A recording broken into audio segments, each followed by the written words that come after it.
Hello and welcome to New Jersey Politics with Laura Jones. I am Laura Jones and we are so glad to have you here.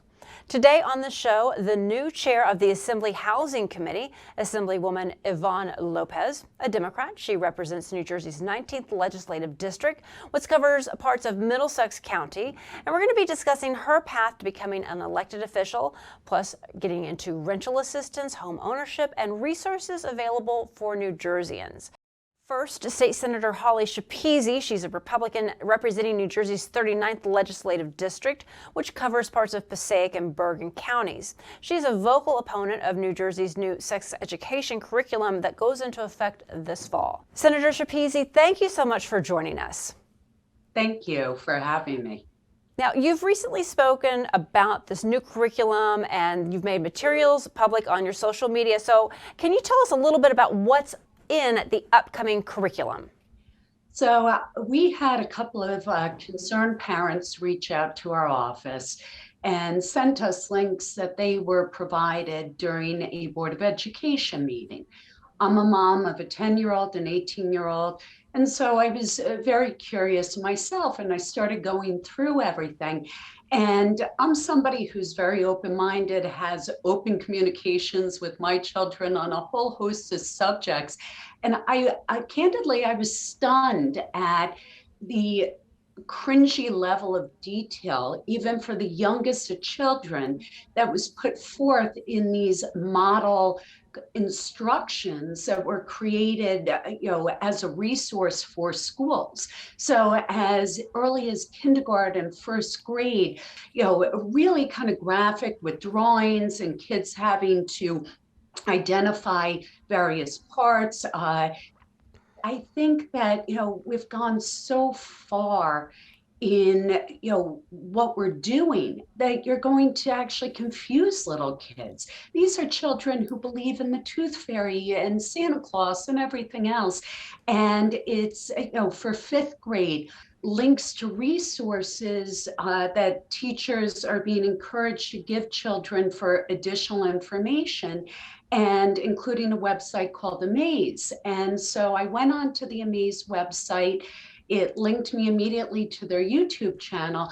And some of the first things that came up is watching porn normal, and things that are just way too mature and graphic for children of these age groups. Yep. Our children are exposed to a lot more at an earlier age, due in part to technology, social media.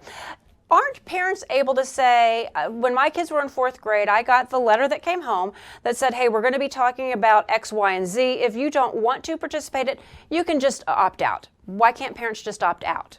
Well, I think a lot of parents are unaware of what's going on. And, and some of it has been attorneys for boards of education saying, don't share certain things. You don't want angry parents coming. And I think, a lot of this was also passed in the middle of the pandemic. So it's a function of educating parents, letting them know, having parents' voices heard with their respective schools, and asking, what are the contemplated lesson plans? And we as parents would like to take a look at it, see if we believe it's appropriate and age appropriate for our children. And, what is the process for opting out of this stuff? Now, we simultaneously in New Jersey passed a whole slew of legislative initiatives that change educational curriculum in the middle of the pandemic that most people are unaware of. And so although you have a lot of these lesson plans that are in the health category, it's got to be incorporated into all subjects: math, science, social studies. And so those are things that parents can't opt out of. And it's a function of understanding how this is going to be integrated and how it's going to be age appropriate integrated into lesson plans for the youngest of children. Okay, so I see what you're saying. Instead of it being a specific health class, it is kind of woven into the curriculum in other classes as well. I want to go to a poll. There was a recent poll, a national poll, that shows by more than a 2-to-1 margin, Americans are more likely to say that schools are on the wrong track than on the right track. Republicans are far more likely to hold that opinion, but so do a number of Democrats. And the poll says most Republicans and Democrats agree reading, writing, arithmetic, that is essential. Democrats, according to this poll, they're far more likely to say that sex education is important. More than half said it is essential. Only about twice as many Republicans said sex education was essential and said it should not be taught at all. Why is there such a divide? Well, I think part of it is also the cultural divide right now. And the problem that we have, I think, in the country as a whole, is there is no middle ground. Is there a need for age-appropriate sex education and teaching kids? Absolutely. But the pendulum's gone so far left at this point that it's almost like conversion therapy on the opposite side.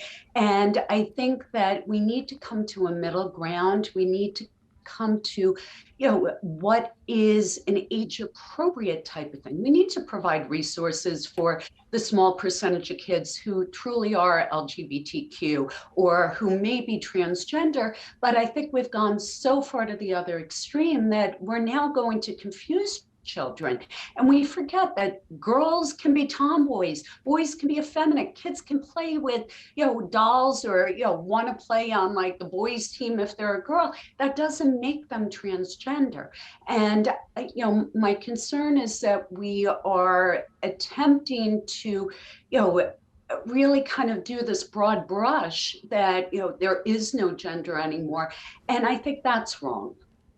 Right, and you are not opposed to these issues being taught because there are students who are confused and they may not be able to approach their parents, so they might need somebody in the school. So your bill is not saying don't touch this at all. It's just saying not at the earlier age. Correct. Look, we need to provide resources for children who truly identify as such, but it's a very delicate balance between doing that and, trying to potentially convince children who are not that they are something. And I think that we've just gone too far on some of these issues.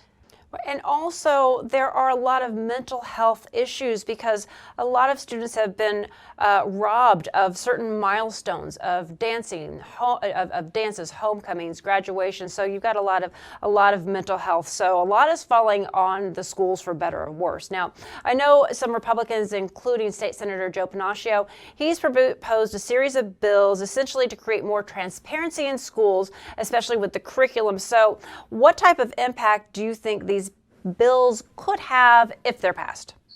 I am 100% for transparency. I think, during the past 2 years, it was the first time that parents actually had to become cognizant of what their children were learning in schools. And, we became their teachers. We were there side by side. And even for myself, it was the first time I actually was actively involved in seeing the lesson plans that my 8-year-old and my high school student at the time were learning. And I think parents, want to be educated, want their boards to be transparent, and want to be able to make conscious decisions as to whether or not this is appropriate for their children to learn. And I think we saw a lot of that in local Board of Ed races over the past November. We saw a lot more parents getting engaged, people who had been politically agnostic that are actually now coming forward and going, how do I get involved? How did this happen? And how do we ensure that our children are getting the best public education in core subjects without, all of the social kind of programming that may be taking place? Yeah, it's a delicate balance. You want your students to be able to be ready to face whatever is coming at them after high school. You want them to be ready to go, and that includes it's complicated now to be a kid, and certainly teachers. I do not envy that job, but No, I do want to switch gears. Yeah, go ahead. I was going to say, and for teachers, it puts them in a really weird position as well. And teachers are trying to sort through, and every time they believe they finally have a lesson plan, everything gets upside down, and it's not fair to teachers either. Right. And then we also have standardized testing that comes and goes that is constantly changing. We could do a whole hour on education, but you have a couple more bills that I want to touch on very briefly, and one of them has to do with affordable housing. You have several bills that's looking at affordable housing and how it's administered in our state. Can you briefly address that? So one of the biggest issues that we currently have in New Jersey is what's deemed to be affordable housing obligations. And I've become an expert on this. I've worked all sides of the issue. In my other life, I'm also a corporate and land use attorney. And essentially, based upon a series of cases called Mount Laurel that started taking place over 40 years ago, obligations went on to municipalities to have to provide reasonable opportunity for affordable housing for residents within their communities. Every bit of testimony we've ever had before our committees has been the only way to really break generational poverty in New Jersey is through home ownership and the opportunity for home ownership. Unfortunately, the way the policies have been thrust onto primarily suburban communities, it's resulted in really zero opportunity for that home ownership, and instead is forcing massive amounts of overdevelopment of pure rental properties throughout the entire state. And it's really created more of a schism where you have all available product that's being built is merely rentals with very high rental for the market rate units to offset developers' costs to provide the affordable units. And we've had hundreds of thousands of units that have been built or are in the process of being built over the past several years, with nobody keeping track, nobody understanding actually what's being built, how many units are affordable, and whether or not any of this is working. And so I proposed a whole series of legislative initiatives that are really reasonable initiatives. One, let's get a handle on what it is that we're even doing in the state. What defines affordable housing? Yeah. And number two is to do it by region rather than forcing every single municipality to have to increase their population size by 20-30% without any sort of impact on schools being taken into account, without environment being taken into account. We tout ourselves as like the most environmentally friendly state in the country, and yet we're forcing massive development on every last parcel of open space in the state. So, it's a very complicated issue, but what we are doing is not working. One more topic I want to get in before we run out of time. In New Jersey, we certainly don't have a shortage of public corruption scandals, and you have a bill that would bar people convicted of certain crimes from public office and put their names on a registry. Tell me about this. So we see it time and time again. Somebody who had been convicted of public corruption, bribery, has spent time in prison, who all of a sudden ends up on a government payroll or ends up running for office again. And I'm a big proponent of second chances. I sponsored legislation for rehabilitation in lieu of incarceration. I'm on a reentry program, but there are certain crimes that if you utilize your public office and commit a crime utilizing your power and authority, hard stop. You should be prohibited from coming back and working in a public sphere. Go into private enterprise. There are plenty of opportunities, but you've broken the public trust. You should not be given a second opportunity to pop back in and potentially do the same thing over and over again. Right. And this would simply bar from public state jobs. It's not touching their private business opportunities. It would just be No. from public. It's Right. just, you committed a very serious offense. You've been convicted of a felony for utilizing your office for your own gain. You breach of public trust. You know what? No, you shouldn't be permitted back in. Okay. Well, thank you so much for coming on to talk about all of these issues. And we'd love to have you back because, like I said, any number of these, we could probably spend half the day talking about these. So thank you so much for taking the time to talk to us. Thank you so much.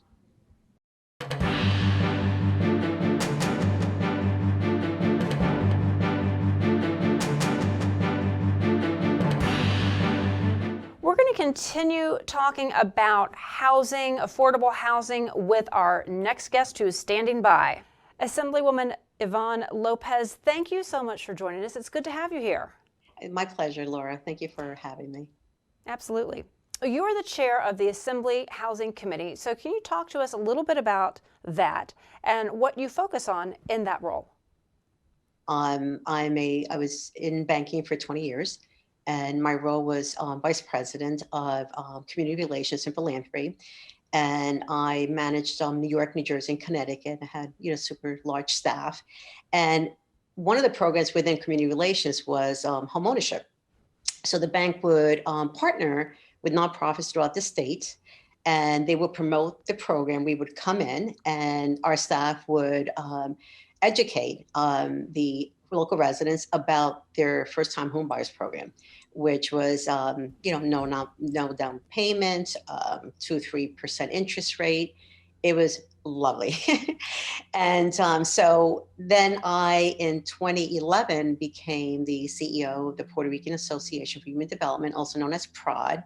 PROD operated 9 programs, including a housing component, which the agency was HUD certified. So we provided counseling services. We had tenant-based rental assistance for the clients that were low income and were being faced with eviction. And we also operated the DCA, the Homelessness Prevention Program, for the county. And so now I am the chair of the Assembly Housing Committee. Was there something along the way in your professional life that you said, you know what, this is something that is broken, this is something that we can do better at, that you said, this is the platform, this is what I'm going to run on, and now, you've risen to the chair of the Housing Committee, or chair of the Assembly Housing Committee. Was there a particular story, a particular person that touched you? I would tell you that during my banking career, things were really well back then. We were just trying to help low-income families get into homes. But when I came into PROD, I saw the struggles that people were having with not just with their rent, but also with their homes. So they were being evicted. There were foreclosures taking place. That really helped me focus on what I'm doing now. For the first 2 years, I served on, transportation and environment and the financial institutions. And so this term, I did request to serve as chair of the Housing Committee. And thank you, God, I'm here now. And so all the stories from my nonprofit, serving as the CEO, that really encouraged me to better support our residents here in New Jersey, especially in this county. This county is the state is super expensive, right? Especially when it comes to taxes and homes. And so affordability and housing security are the 2 goals that I hope to address as chair of the committee this session. Yeah, well, a lot of people who you focus are low income, but a lot of people, especially throughout the pandemic, people have lost their jobs. People, even going back earlier on in this decade, they purchased a house that maybe they shouldn't have purchased because maybe they, got in over their head, or their circumstances have changed. So it's, when you talk about helping those with housing, it's more than just low income people, right? Is that kind of a stereotype, like, oh, low income is who we're helping? They need the most help, but it really isn't. Yeah. So we learned throughout this pandemic in the last 2 years that it's just not about the low income community. It's really also about working families, right? And, the housing insecurity, I'd like to continue strengthening the rental and mortgage assistance programs to assist those at risk of losing their homes. New Jersey responded really amazingly with all the federal dollars that were coming in, the state dollars. They with strong protections for homeowners and renters. And we need to continue to help those that need it. Yeah, well, what specifically are you looking at? What are some of your priorities? What's being done to help people stay in their homes, or if those who are looking to get into an apartment or get into a home, what's being done to help them make that step? So, the governor, again, through federal funding and state funding, we created a fund called the Emergency Rental Assistance Program, right? That program for the first phase was completely depleted. And so the second phase is still, we have thousands of applications that are in the portal right now.